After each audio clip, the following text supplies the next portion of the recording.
आज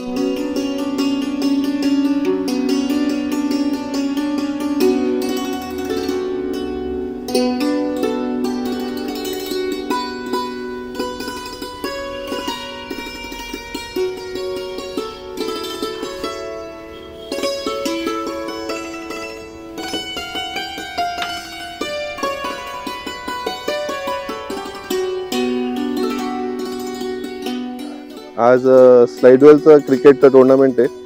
आमचा आनंद उत्सव होता. करता करता 25 वर्षाच्या वरती झाले असतील. फिटनेस हे खूप इम्पॉर्टंट आहे आणि हा पूर्ण जो सोहळा आपण साजरा करतो तो बेसिकली फिटनेस आणि हे मोटिवेट करायला करतो की वर्षातनं एकदा तरी जेव्हा सगळे खेळतात तेव्हा तेवढं त्यांचा स्टॅमिना, त्यांची स्ट्रेंथ सगळी चेक होते आणि तेच त्यांना तेवढीच एक मेंटल ब्रेक पण मिळतो, स्ट्रेस फ्री पण होतात आणि त्यांना finally at the end of the day मजा पण येते आणि हे सगळं करताना आम्हाला खूप मजा येते. थँक्यू.